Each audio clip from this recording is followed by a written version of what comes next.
Let me tell you a little anecdote. A few days ago, a lady said to me in Los Angeles, my husband died a year ago, and he shared with me a great lesson. On his deathbed, he said to me, come close. I want to tell you something. Listen very carefully. I can only say this once. I don't have much strength left. She said, I'm listening, darling. What is it? He said, remember this always. Each morning, the moment you take your head off the pillow, you have all you need.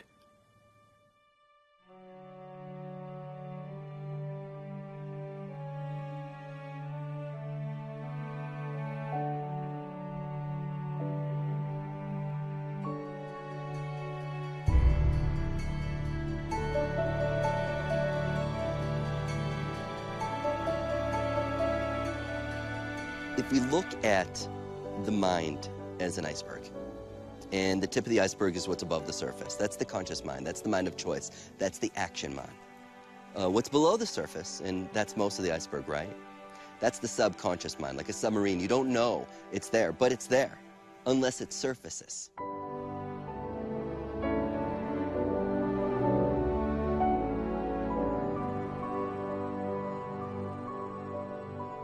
Well, most of us say we want X. I want a new car. I want a fancy house. I want inner peace. I want a loving relationship. And then we start to go out into our world and we say, I will earn the right. And you start working away at life. And you're using your mind a lot and you're working at everything, and things get in the way. Life seems to throw curves at you.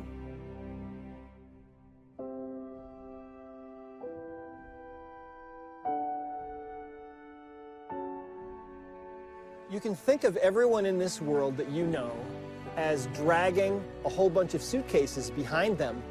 The emotion code is a way to cut loose all those suitcases, all those steamer trunks, all that baggage that you've been carrying around all your life.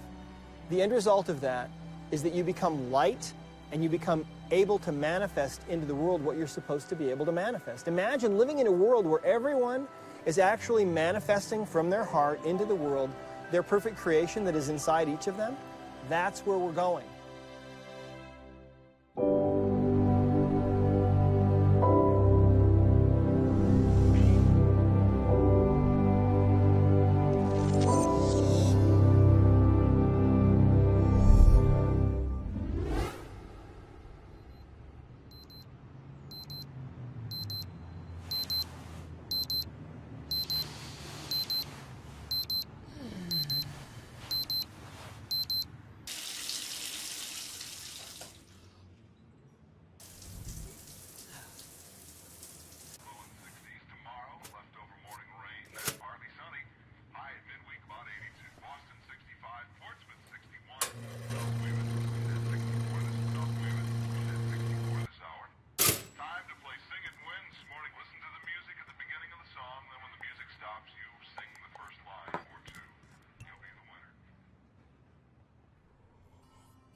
I am absolutely convinced that it is our trapped emotions and traumas and anxieties and unprocessed life experiences that we hold in our nervous system are the source of everything that ails us. One of the most profound things in my life has been able to share ancient wisdom that I came across just as a young guy traveling around the world and fascinated by communities that pretty much live off the grid, and they're long-lived, they're healthy, they're happy. And it always bothered me, how can they be that way without hospitals and doctors and miracle supplements and pills and capsules? They don't have any of that. What I've come to understand is at the core of every symptom, every stress, every dis-ease pattern that we experience, whether it be physical, whether it be emotional, are emotions, memories that are buried in our subconscious mind. And when these are triggered, our body reacts. It's called a maladaptive stress reaction. And what it means is that we're not able to adapt in the present moment, here and now. And what happens is our body reacts as if something from the past is going on right now. Now, when we react to conditions in our life, there is an emotional component that begins to create chemistry in our bodies because the body is interpreting an emergency situation. Now, all organisms in nature are designed for short-term stress. Gazelle gets chased by a lion. 15 minutes later, it goes back to grazing, and everything returns back to balance. Human beings are a little different. We can turn on the stress response just by thought alone. We can think about some past bitter memory that's tattooed in the recesses of our gray matter, and like magic, it comes to life, and in that moment, it's real. Whenever you see something, because the brain works in pictures, there's a response to that image of the sensory impact. If you hear a sound that sounds dangerous, your body, your brain will create an emotional molecule to get you to respond to that. And so the mind does its work very, very quickly. And based on the data that it is receiving, it forms a truth about the present memory or experience. Based on that truth, it comes up with a thought that tells the self about that memory or experience. And based on that thought, we generate what we believe is the appropriate emotion to match that thought. And as a result, our heart rate increases, our immune system suppresses, we become more anxious because we're not in our fullest potential in the moment. The core of every symptom, stress, and disease are emotions and memories, traumatic perceptions that are buried in our subconscious mind.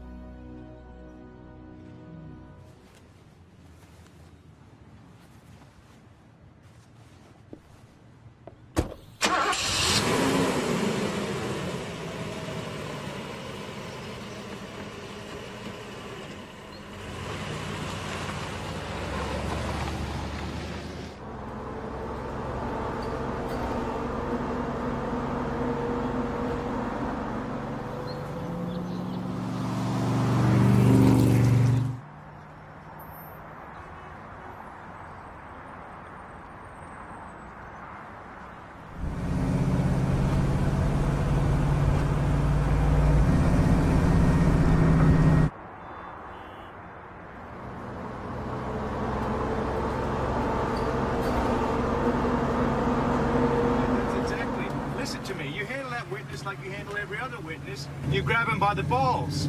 You take control of the situation, otherwise you and I are not working together ever again. Do you understand that? I don't need you to push me. Whoa! No, listen. No, listen to me. You go back there, you take...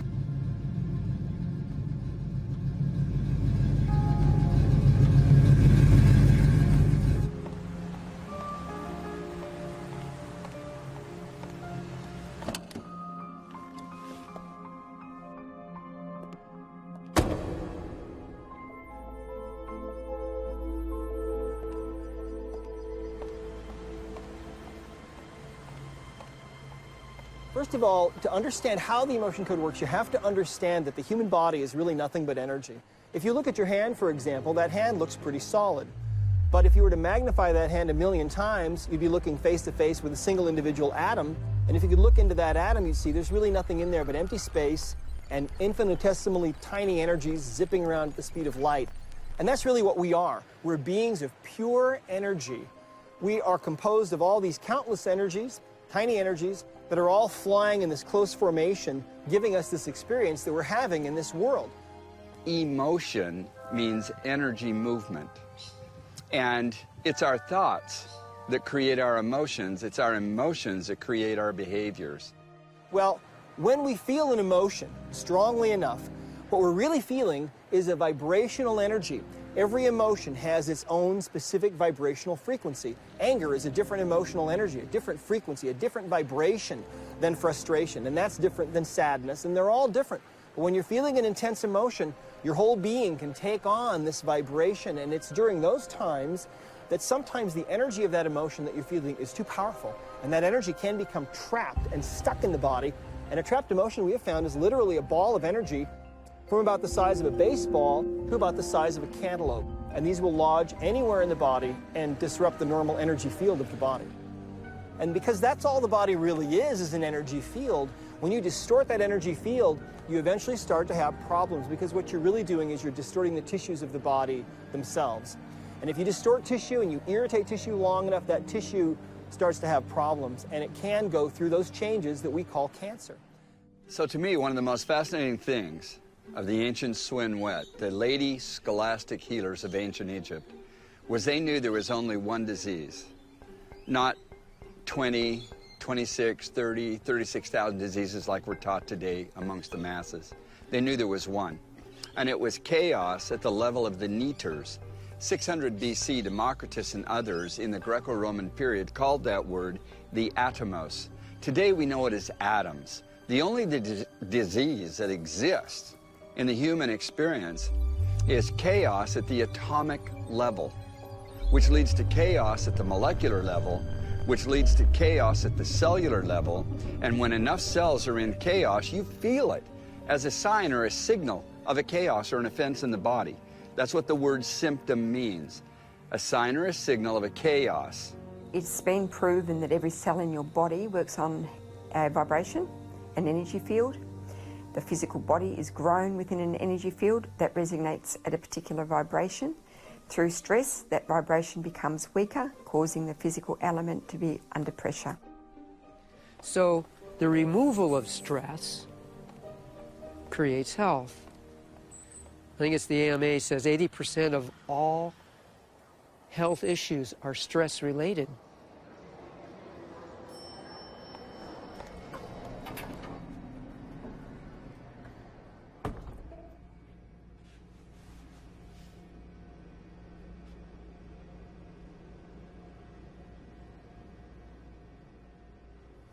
If we look at living in an emergency mode all the time, the emotions that are derived from those chemicals of stress are the emotions of anger, of aggression, of hatred, of prejudice, of fear, of anxiety, of insecurity, of hopelessness, of powerlessness, of depression.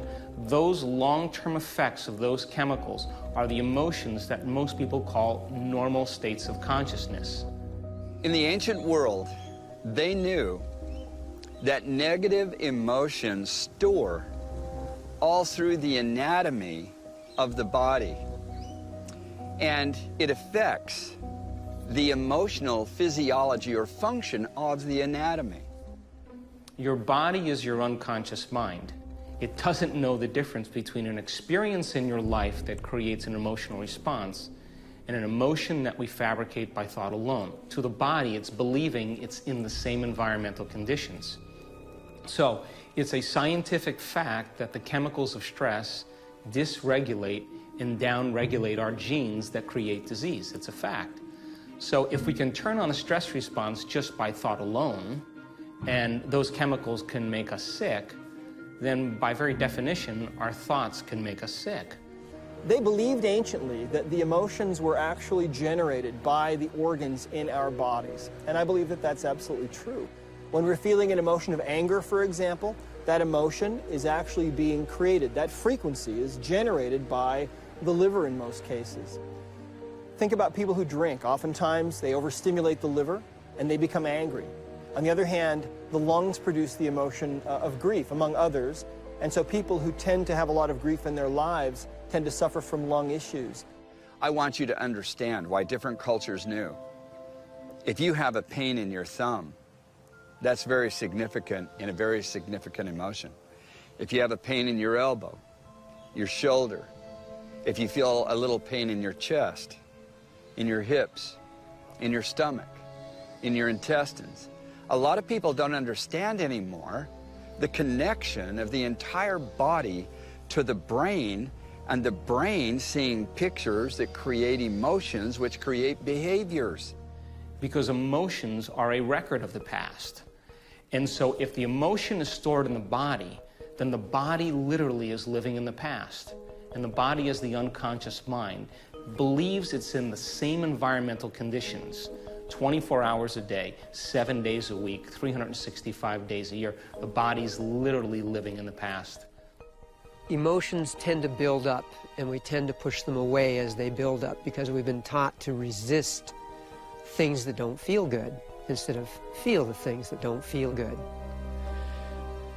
And we look for answers, and the problem is that the answers aren't out in our world, they're inside us.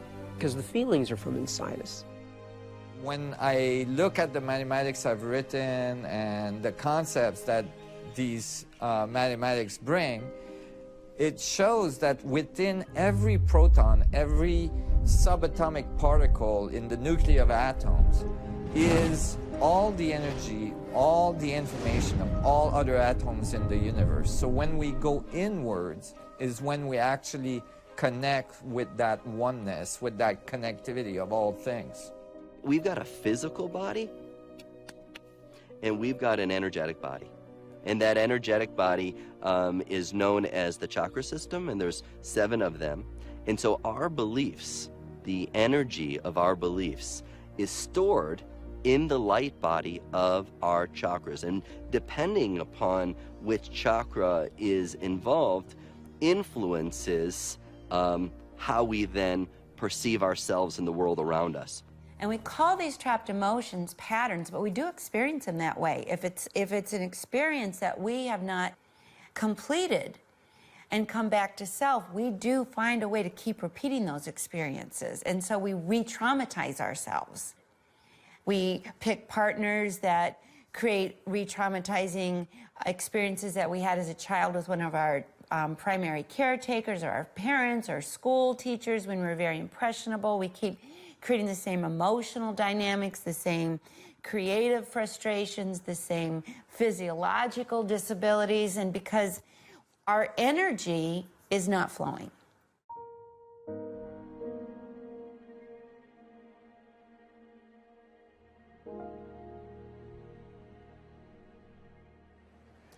Well, you know, during the last 10 years that I was in practice, I was working with some of the sickest people on the planet, people who had been told that there was no cure for them, people who were suffering from things like cancer or chronic fatigue syndrome, fibromyalgia, lupus, and other diseases.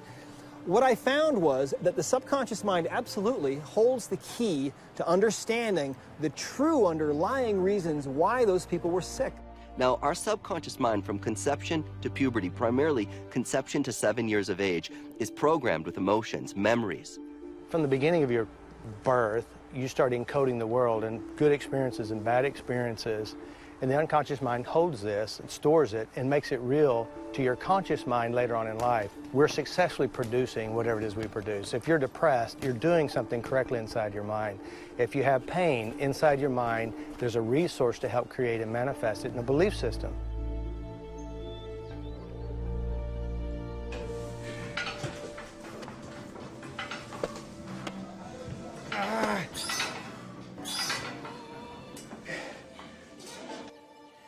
Have you ever noticed that when you have a headache, if you focus on the headache, it gets worse and it amplifies and your emotions get involved and now you're in total chaos and you think you need some kind of medical drug to kill the pain? That doesn't cure anything. That's a neurotoxin and it just blocks the electric signal. Get to the cause.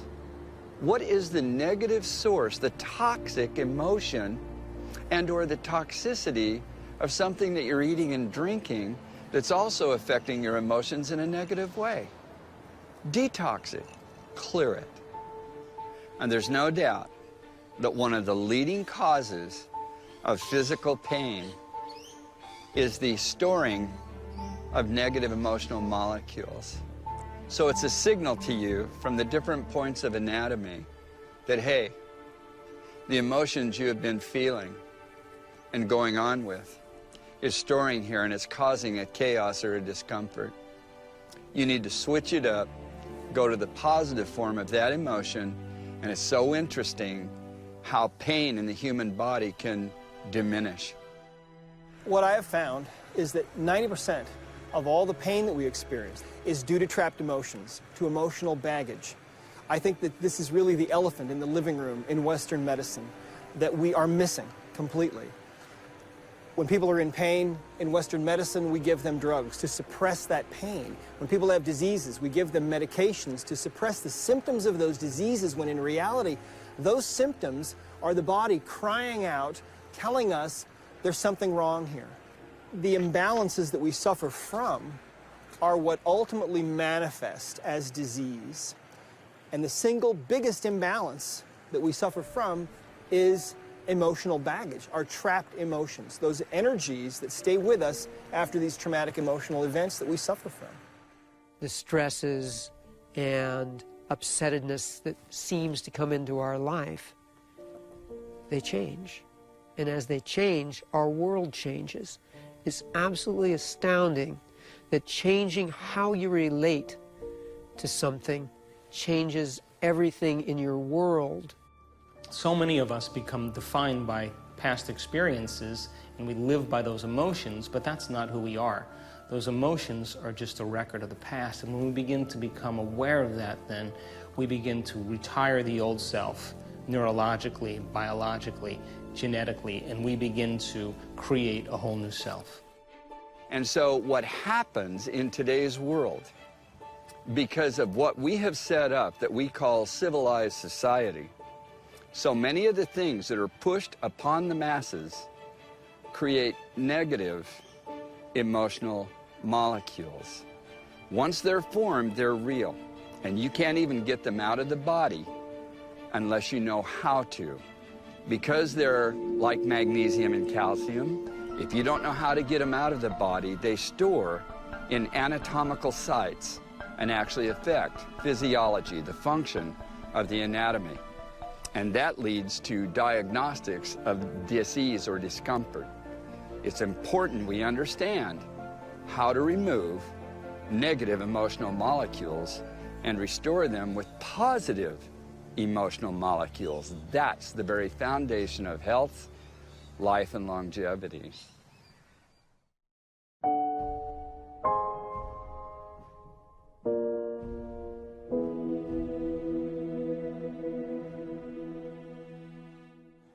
At first, when life starts, you have an egg cell and a sperm cell coming together. They become one cell.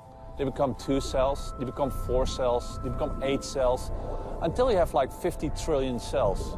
And during the course of a lifetime, you get burns, you get cuts, you break something, you get a bacteria, you get a virus, anything. And the body restores itself, the body heals itself. So when you consider that that is a normal process, I don't think that there's a mistake in the body that actually causes disease.